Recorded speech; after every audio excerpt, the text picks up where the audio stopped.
I am Isabel, and this is the story of a life devoted, marked by years of loyalty, hard work, and sacrifice in a family business that has always been synonymous with tradition and stability.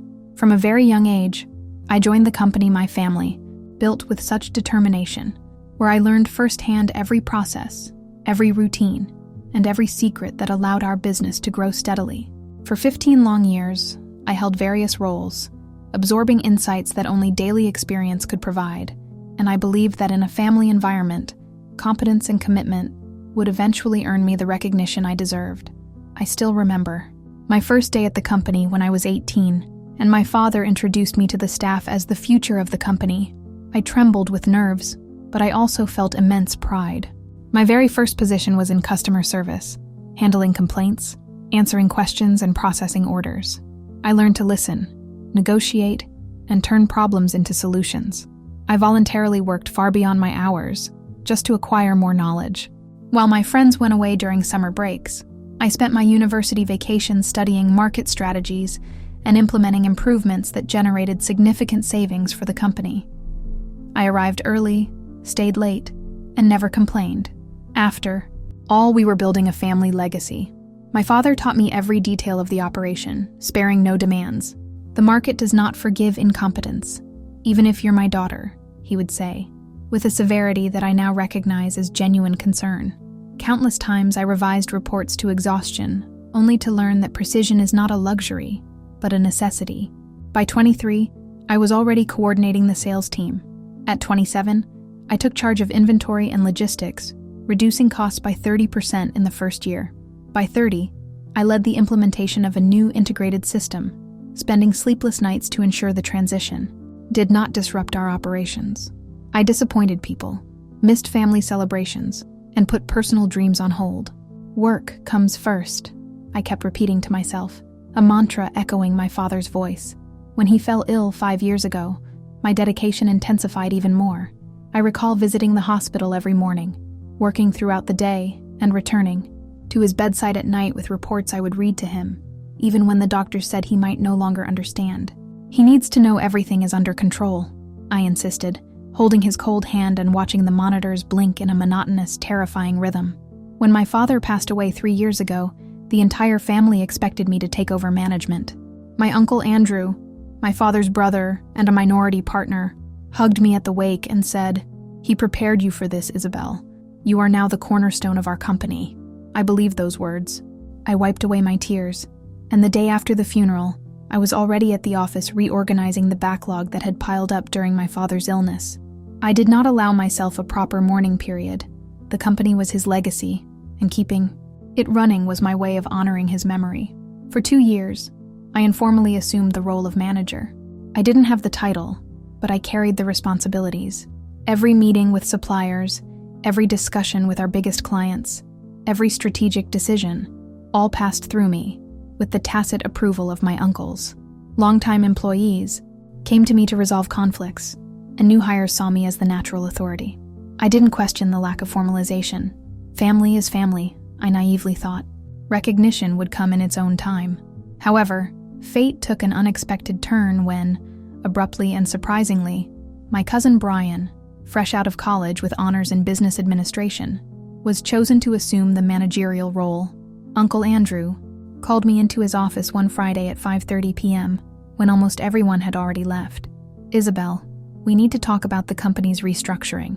I sat down expectantly, imagining that my position would finally be formalized. He cleared his throat, looked away, and continued. "Brian completed his MBA with distinction and is bringing innovative ideas that we need to implement to stay competitive. The family board has decided that he will take over as manager starting next week." My body stiffened in the chair. "The family board met without me?" I asked, trying to keep my voice steady. Andrew shuffled some papers on the desk, visibly uncomfortable. "It was an informal meeting at Aunt Helen's house after Sunday dinner. You couldn't attend because you were finishing the proposal for the Johnson account. Remember? I remember it perfectly. I was working on a Sunday night so we wouldn't lose a client who accounted for 15% of our annual revenue. While I was out there saving the company, they decided my future without my presence. The irony was palpable, almost suffocating. And what will be my role in this restructuring?" I asked, already anticipating the answer.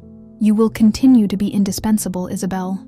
In fact, Brian will need your knowledge tremendously. You'll be a kind of internal consultant. He brings modern theory, and you contribute practical experience. A perfect partnership. A perfect partnership. The phrase echoed in my mind like a bitter joke.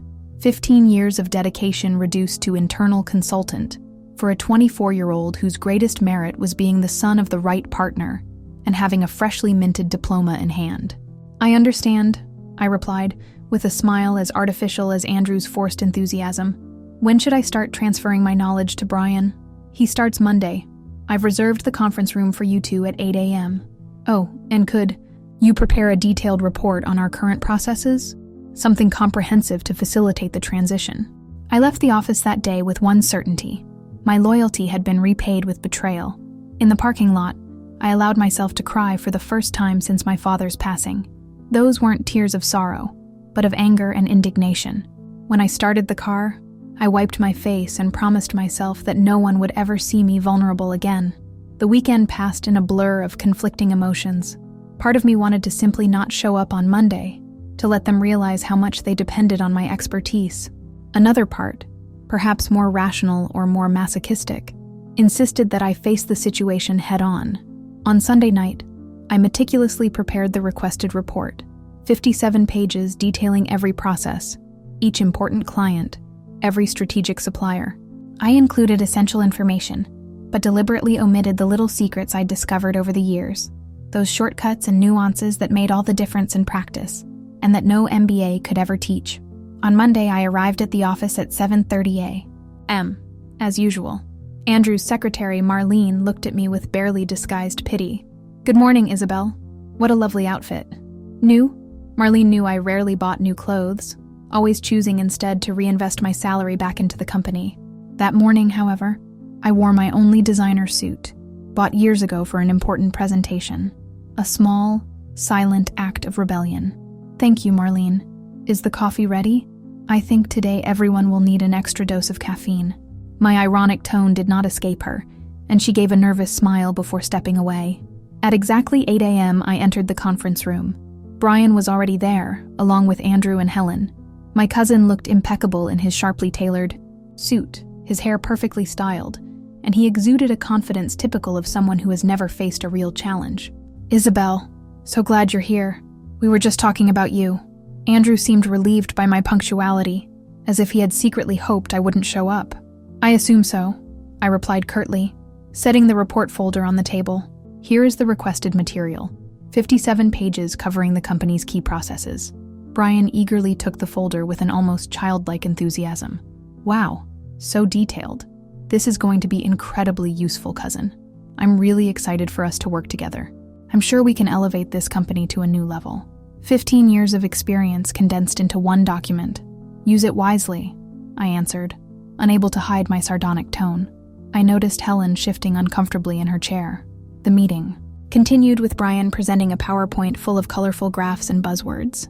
"We need to implement a lean management model with clearly defined KPIs and a data-driven approach for strategic decisions," he declared, while Andrew and Helen nodded in approval, as if listening to divine revelations. When Brian mentioned the need to revamp our workforce to inject new blood into the organization, I saw his nervous glance in my direction. It was clear I represented the old, the outdated, the very thing that needed to be replaced. "Any comments, Isabel?" Andrew asked, once Brian had finished his presentation. "Just one observation. On slide 17, you propose completely overhauling our customer service system." I flipped to the corresponding page in my report. As I noted here, we implemented the current system only 8 months ago after a significant investment. Customers are still adjusting to the change. Another overhaul now could generate substantial resistance and potential revenue loss. Brian smiled condescendingly. "I understand your concern, Isabel, but the case studies I reviewed in college indicate that initial resistance is offset by long-term efficiency. We need to have a strategic vision." Case studies from college versus my direct experience with our real clients. It seemed this was the new hierarchy of knowledge I was expected to accept. I took a deep breath and smiled. "Sure, Brian. Academic theory certainly applies perfectly to our very specific context, with our specific Clients, whom you have yet to meet, forgive my outdated approach, which is based on tangible reality. An awkward silence fell over the room. Helen cleared her throat. Well, I suppose we have many details to discuss further. Why don't we continue tomorrow? Isabel, I'm sure you have plenty of tasks pending. It was a polite dismissal, and we all knew it. I stood up, gathered my notes, and walked to the door. Before leaving, I turned back. Brian, I'll be in my office if you need guidance on how theory and practice do not always go hand in hand. In this company, good luck. The following days tested my patience and dignity like never before. Brian, with his energetic demeanor and modern ideas, quickly began implementing changes that disrupted methods forged over years of tradition, replacing time-tested practices with theoretical processes that, in reality, generated chaos and insecurity. The first big innovation was the physical reorganization of the office. Walls were knocked down, individual offices eliminated, in favor of an open, collaborative environment with communal tables. My office, where I had conducted countless confidential negotiations over the years, was transformed into a relaxation lounge, complete with colorful poofs and a ping-pong table.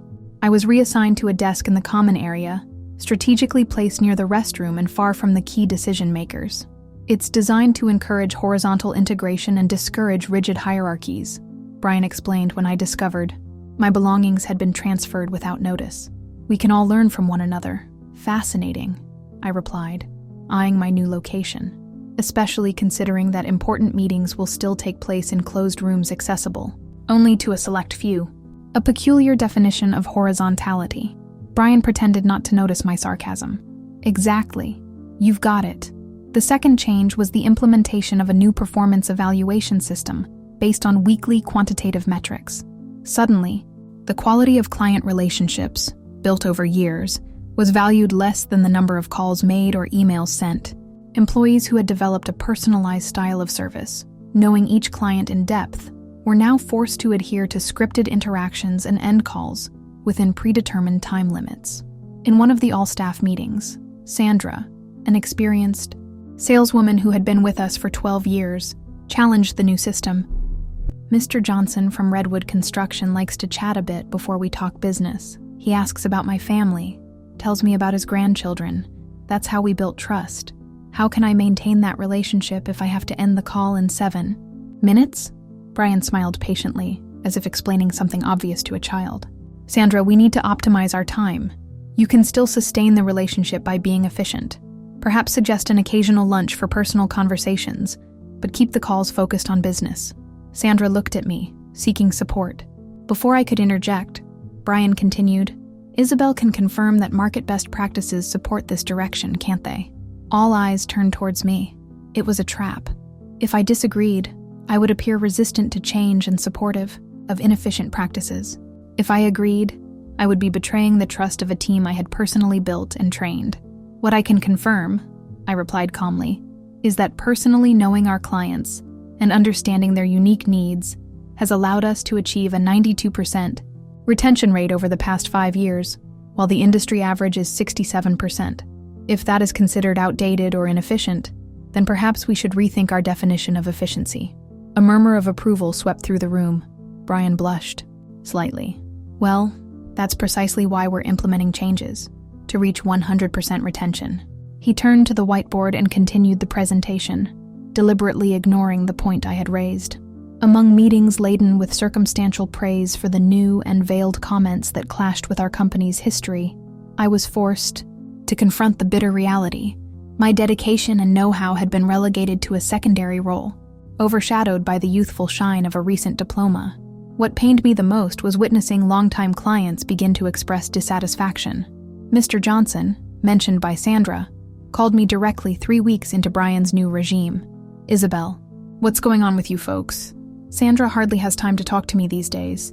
I received a generic email about contract renewal without any reference to the details we discussed last year.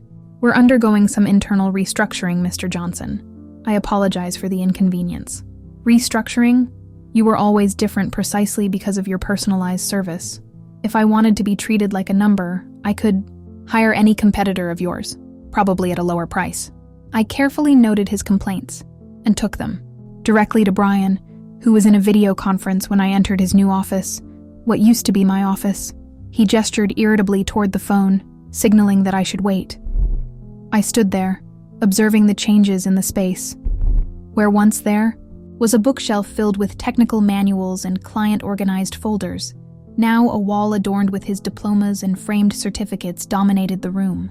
The photo of the company's founding, where my father stood alongside the workers who built the first warehouse, had been replaced by an abstract art piece in neutral tones. When he finally ended the call, Brian did not hide his irritation. "Isabel, I'm extremely busy. We have an investor presentation tomorrow." "Investors? This is the first time I'm hearing about that." He shrugged. "It's a recent decision. Andrew believes we need external capital to expand." "Expand? Brian, we're losing longtime clients. Mr. Johnson is threatening to cancel his contract, and he's not the only one. I have a list of complaints that—" "Isabel," he interrupted, "this resistance to change is natural. There's always an adjustment period. Some of our more traditional clients might resist at first, but we'll attract new ones more aligned with our contemporary vision." "More aligned? Brian, these traditional clients represent 70% of our current revenue. We can't simply discard them in hopes of attracting new clients we don't even know yet." He sighed as if I were incapable of grasping basic concepts. "Isabel, I know it's hard for you to accept change. You were an important part of this company's history, and we respect that. But now, we need to look to the future. The market has evolved." "That has evolved" echoed in my ears, as if my contributions were already a closed chapter, as if I were a relic to be respected but no longer consulted. "I understand completely, Brian. I just want to ensure that while we look toward the future, we don't destroy the very foundations that sustained this company for 3 decades. No one is destroying anything, Isabel. We're evolving. Now, if you'll excuse me, I need to wrap up this presentation." I left the room with a clarity I hadn't felt in weeks. This situation, reflecting the rift between tradition and modernity, had turned our company's corridors into silent battlegrounds, where glances and words carried the weight of a subtle but deeply painful injustice. Returning to my desk amid the constant noise and interruptions of an open-plan space, I began to do mental calculations. With every heartbeat, the memory of countless sacrifices mingled with doubts about the company's future direction. With every new meeting, I felt my legacy being disregarded, that the history painstakingly written with dedication and sweat was being erased by a system that prized image and buzzwords over the roots that sustained our business. That night, I couldn't sleep. I tossed and turned, replaying in my mind the events of the past few months. The most frustrating part was realizing that I could have anticipated this situation. The signs were there: the gradual exclusion from family dinners, minor decisions taken without my consultation, the excessive praise for Brian's academic achievements. I had been so focused on keeping the company afloat and honoring my father's legacy that I hadn't noticed the quiet conspiracy forming around me. The next morning, I arrived at the office earlier than usual. The building was nearly empty, except for Ms. Carmen, the longest-serving custodian, who served me a cup of coffee with a maternal smile. "You don't look well, Ms. Isabel. Trouble with that new kid?" she asked, her tone full of knowing concern. I smiled at Carmen's perceptiveness. "I suppose you could say we're in a period of adjustment." She grumbled, while wiping a nearby desk. "Adjustment? That kid barely knows where the supply closet is, yet he wants to change everything. The other day he told me I should use an app on my phone to log my cleaning shifts." "Me? I don't even have a smartphone." She laughed, shaking her head. "Your father wouldn't have liked any of this, Ms. Isabel. Not one bit." The mention of my father stirred something in me. It wasn't just my professional future at stake. It was his legacy, the company he built on solid principles and genuine respect for the people who were part of it. "You're right, Carmen. He wouldn't have liked any of this." I returned to my desk and powered on my computer. Instead of diving into my usual tasks, I opened a new folder and began compiling information. It was then that I decided, with the resolve of a woman who would no longer allow herself to be invisible, to assemble a detailed dossier containing every report, every testimonial, and every piece of evidence of my 15 years of contribution. This archive wasn't meant to be an act of bitter revenge.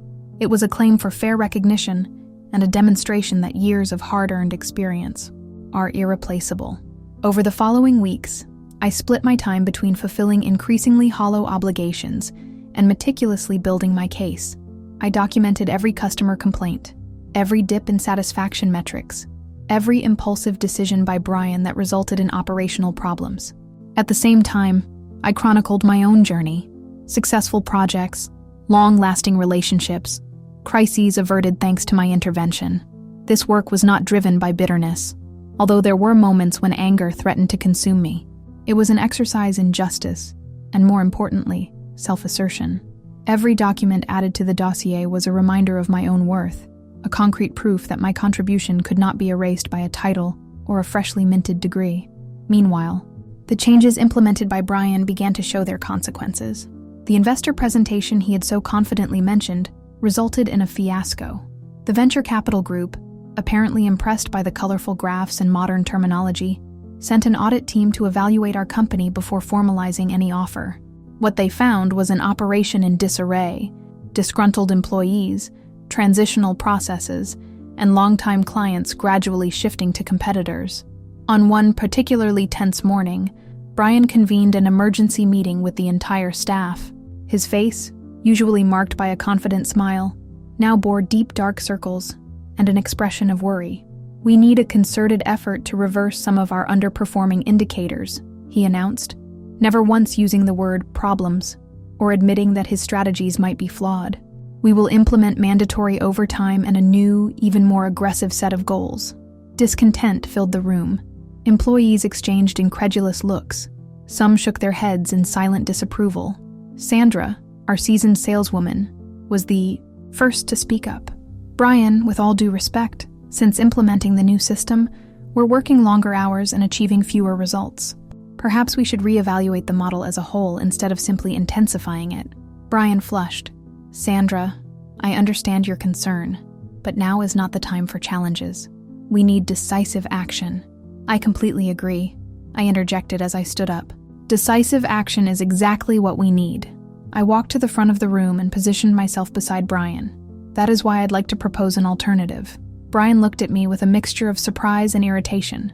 "Isabel, this meeting has a set agenda, and I'm following that agenda precisely, finding solutions to the issues we're facing," I replied calmly, my voice growing stronger with each word. I turned to the team. "Everyone here knows that I have dedicated the last 15 years to this company. I know every client, every process, every challenge we've overcome, and in recent weeks, I have been closely monitoring the impact of these new changes." I opened my folder and distributed several printed pages. These are the raw numbers, without filters or polished presentations. We're losing long-standing clients. Satisfaction is plummeting, and operational costs have increased by 22%. Brian tried to interrupt, but I continued, each word imbued with determination. "I'm not here to assign blame or defend the status quo. I'm proposing a middle ground. We maintain the innovations that are truly working, such as the document digitization and the new internal communication platform, but we also return to some practices that differentiated us for decades, like personalized customer service and respect for the accumulated knowledge of our team." A reflective silence fell over the room as I finished speaking. Brian looked torn between anger and acknowledging that I had touched on undeniable points. It was Uncle Andrew, who had been quietly sitting in the back, who finally broke the silence. "Isabel is right," he said, to everyone's surprise and mine as well. "Perhaps we got carried away with change for the sake of change, without properly assessing the impact of every decision." Brian looked at Andrew, clearly feeling betrayed. "Uncle Andrew, I thought we agreed." "I know what we agreed on, Brian," Andrew interrupted, "and I still believe in your potential and your ideas. But business is business. If something isn't working, we need to adjust our course." That marked a turning point. In subsequent meetings with the family leadership, I used every document, every figure, and every argument to demonstrate that true progress cannot occur without the wisdom of those who built the foundations, and that innovation must walk side by side with respect for tradition. Tension increased with each new impulsive decision by Brian, as each disorderly change not only belittled my many years of experience, but also undermined the very essence of what our company represented. In private conversations, I discovered that other dedicated colleagues shared my sense of devaluation, making the environment an amalgam of silent revolt and sorrow. A family board meeting was scheduled for the following weekend. This time, I was not only invited but specifically requested to present a comprehensive analysis of the current situation along with my proposals for the future. I prepared tirelessly, refining the dossier I had built until it became an objective, solution-focused presentation. On Saturday morning at Helen's house, all the family members involved in the business gathered. Brian was visibly nervous, obsessively reviewing his notes. Andrew looked exhausted, the wrinkles on his forehead more pronounced than ever. Helen moved among everyone, offering coffee and trying to keep the atmosphere cordial despite the palpable tension. When it was my turn to speak, I felt an unexpected calm. This was no longer about wounded pride or unrecognized merit. It was about preserving something greater than all of us. We are at a crucial juncture, I began. This isn't about choosing between tradition and innovation, between experience and academic knowledge. It's about building a bridge between these two worlds, recognizing the value each one offers. I presented clear, unembellished data. The numbers spoke for themselves. An 18% drop in client retention over the past 3 months, an increase in complaints, experienced employees leaving. But I didn't just point out the problems. For every challenge identified, I offered a concrete solution that blended traditional elements with modern methods. I propose a co-management model, I concluded, surprising everyone, including myself. Brian has a solid academic foundation and innovative ideas that can truly propel our company forward. I bring practical experience and an in-depth knowledge of our business. Together, we can create something far stronger than either of us could on our own. A thoughtful silence enveloped the room as I finished speaking. Andrew was the first to break the silence. "Isabel, I never imagined you'd propose something like this." There was genuine surprise in his voice. "After everything that's happened, I thought you would be here demanding Brian's ouster or seeking your own promotion." "I thought about that too," I admitted with a slight smile. "But in recent days, I realized this isn't a competition. This is a family business, and what matters is its continuity and success. My father always said that pride doesn't pay the bills." Brian, who had remained silent until then, looked at me with a mix of relief and confusion. "Do you really think we can work together? After everything?" "It won't be easy," I responded frankly. "We'll have to set clear boundaries, divide responsibilities according to our strengths, and above all, we must set aside our egos, both of us." I emphasized the last word, looking him directly in the eye. Helen, having closely observed our interaction, interjected, "I think it's a sensible proposal. Brian needs practical guidance, and Isabel must be open to new ideas. Andrew, what do you think?" My uncle weighed his words carefully before replying. "I agree. We owe it a try, but we must set clear metrics and revisit this decision. In, say, 6 months.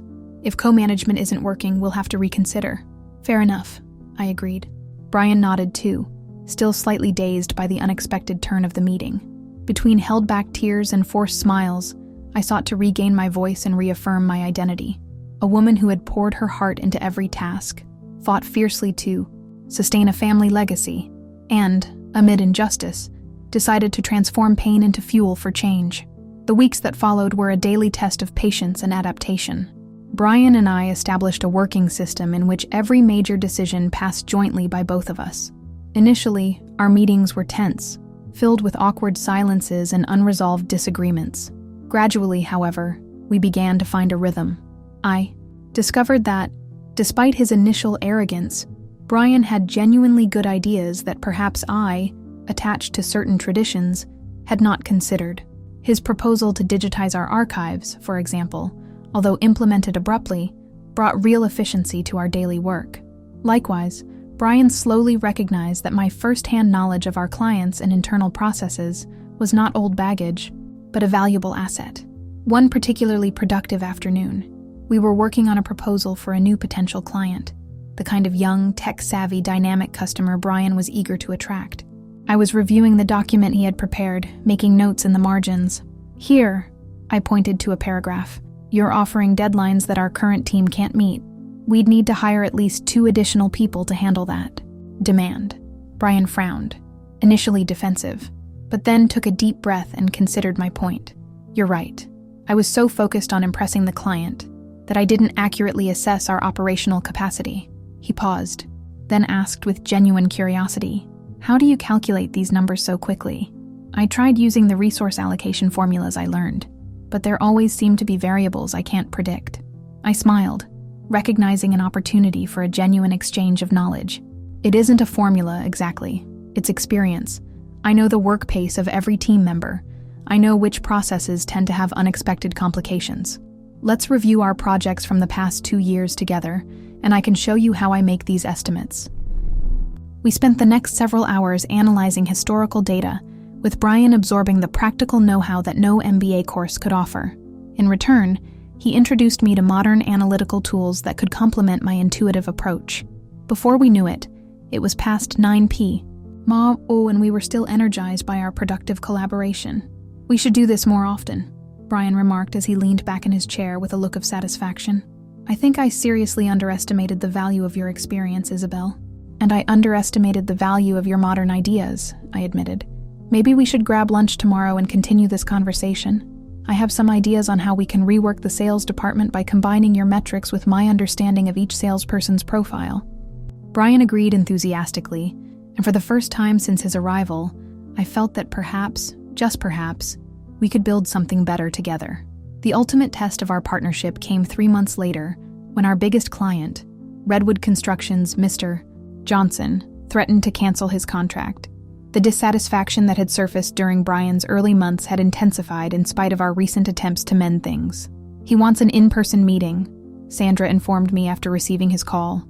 He said he'll only speak with the company's management, and made it clear he has proposals from 2 competitors on the table.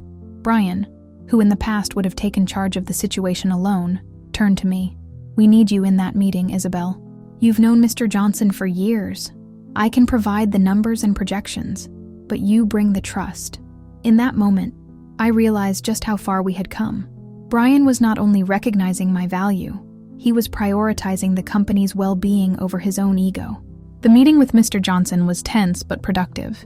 He did not hesitate to criticize the changes that had eroded a relationship built over decades. You all used to be like family to me, he declared, in the frank manner of a 70-year-old. Suddenly, I feel like just another number in a computerized system. Instead of doggedly defending his innovations, Brian surprised everyone with a humble approach. Mr. Johnson, we made mistakes in implementing these changes. We focused so much on efficiency that we lost sight of what truly matters. Relationships like the one we share with you. We are here to listen to your concerns and propose adjustments that will maintain the quality service you've always valued. I then detailed the specific changes we would make. Sandra would once again be your primary contact, with no time restrictions on calls. We would schedule quarterly in-person meetings with him, and we would establish a direct communication channel for emergencies. At the same time, Brian explained how some of the new technologies could actually benefit him. For instance, by providing real-time progress reports and automatic notifications on project deliveries. By the end of the meeting, Mr. Johnson wasn't completely convinced, but he agreed to give us 3 months to prove that we could blend the best of both worlds. You remind me of your father, he said as we parted ways. He too knew when to admit mistakes and when to stand firm. And you, he turned to Brian, have the energy this company needed. You just need to temper it with some wisdom. On the drive back to the office, Brian was pensive. You know, Isabel, when I took over management, I felt I had to prove my worth by dismantling everything that came before, as if acknowledging the merits of the past diminished my own contributions. And I confessed, was so hurt by being overlooked that, secretly, I even wished you would fail, just to prove that I was right. It's not a thought I'm proud of. We're more alike than we thought, aren't we? Brian laughed without bitterness. Both stubborn, both committed to the company, both with something to prove. The difference is that now we're trying to prove something together, not against each other. Gradually, the silent resistance gave way to a steadfast, resolute collaboration. By reaffirming my convictions through honest dialogues and direct confrontations, I demonstrated that loyalty and experience cannot be dismissed in favor of empty titles or empty promises. They must be treasured as the intangible heritage that built a solid and respected company. The 6-month trial period set by Andrew arrived sooner than expected. The evaluation meeting was scheduled for a Sunday, again at Helen's house. This time, however, Brian and I arrived together, having spent the morning preparing our joint presentation. Nervous? I asked as we parked. A bit, he admitted, but confident. The numbers don't lie. Indeed, the results spoke for themselves. Our client retention rate had rebounded to 95%, the best in 5 years. Employee satisfaction had significantly improved, with turnover down by 60%. Most importantly, revenue had grown by 22% in the last quarter, combining the loyalty of long-standing clients with the acquisition of new ones, attracted by the carefully adapted technological innovations. We presented these results to the family, seamlessly alternating between our respective areas of expertise. When we finished, Andrew looked genuinely impressed. "I must admit," he said, "I had doubts about this co-management model. I thought it was merely a temporary arrangement to calm the waters. But you both proved me wrong." Helen, ever perceptive about interpersonal dynamics, added, "What matters isn't just the numbers. It's the change in the company's atmosphere. People now feel valued, genuinely motivated, and that reflects in our client service." "So," Brian asked, "can we consider this experiment a success? Do we continue with co-management?" Andrew and Helen exchanged looks. "Actually," Uncle Andrew said, "we've been considering something more definitive." My heart raced. After all the struggle and adjustments, were we about to return to square one? Was all our progress about to be discarded? "The family board has discussed the situation extensively," Andrew continued, "and we've concluded that the company needs a new structure. We are proposing the establishment of 2 formal divisions, operations and innovation. Isabel, we want you to head the operations division, responsible for processes, client relationships, and team management. Brian, you will head the innovation division, focused on technology, new markets, and strategic partnerships. Both divisions will have equal weight in strategic decisions," Helen added. "They will be formally recognized in the company's charter, with appropriate compensation." Brian and I exchanged surprised glances. It wasn't exactly the managerial title I had once envisioned, nor the total control Brian had expected. It was something new, a structure specifically designed to capitalize on our complementary strengths. "I accept," I said, feeling a weight lift off my shoulders. It wasn't a victory over Brian, nor a concession to modernity. It was genuine recognition of my value and experience.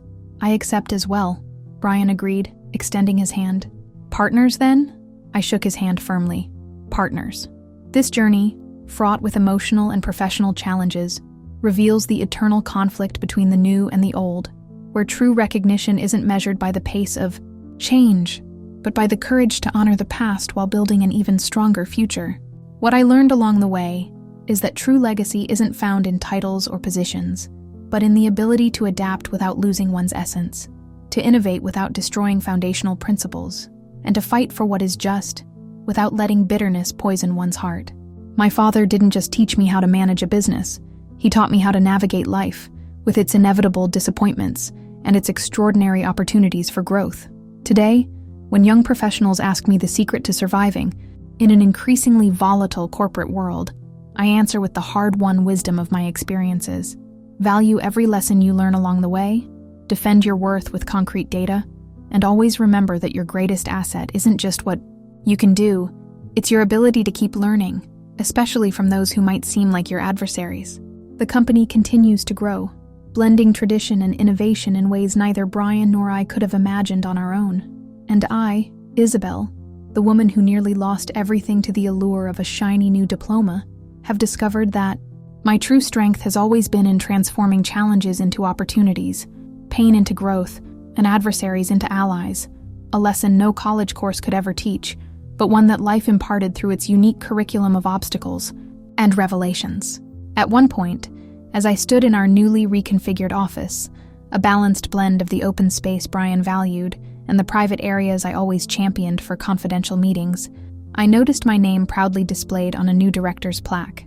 It wasn't merely a title, it was tangible recognition of a journey marked by dedication and resilience. Miss Carmen, the longtime custodian who had witnessed the entire saga, approached me as I admired the new plaque. "Your father would be proud," she said, in that wise simplicity of hers. "Not just for the title, but for the way you fought for it, with dignity." "Thank you, Carmen," I replied, moved. "Sometimes you have to lose something to truly understand its value. And sometimes," she added with a mischievous smile, "you need an overly confident cousin to remind you just how good you really are." I laughed, surprised by the lightness I felt. The hurt and resentment that had occupied so much space in my heart were beginning to give way to genuine appreciation for the forced lessons of recent months. In our newly remodeled office, a balanced mix of the open plan that Brian favored and the private meeting rooms I insisted on. An entirely new dynamic was emerging. Longtime employees and new hires worked side by side, each contributing their unique perspective. Sandra, our veteran saleswoman who had nearly left us, now trained younger professionals in the art of personal client relations, while they, in turn, helped her navigate the new digital tools. Brian later entered my office. Yes, we both regained our individual offices, although with glass walls to promote transparency, with a report in his hand. "I just got confirmation," he said. "Redwood Construction, the one you claimed was impossible to win over, accepted our proposal." "Really? But they'd been working with the same supplier for 20 years? "Exactly. Your insight into the owner's personality, combined with our new integrated management platform, made the difference. They want to start immediately." I stood up, genuinely excited. "That's amazing. We need to prepare the team and appoint an account manager suited to their profile." "I've already started working on that," Brian interrupted, handing me another document. "I thought Marcus would be perfect. He has the practical experience you value, yet he's fluent in new technologies." I reviewed the implementation plan Brian had prepared. It was detailed, pragmatic, and most importantly, honored the relationship principles I'd always upheld while incorporating the innovations he introduced. "Perfect," I admitted, impressed.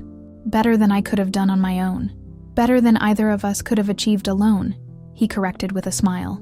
"That's the beauty of our partnership, isn't it?" In that moment, I realized I had gained something far more valuable than a title or a victory in a power struggle. I had gained a partner, a complement to my skills, someone who challenged me to grow while respecting the journey I had taken.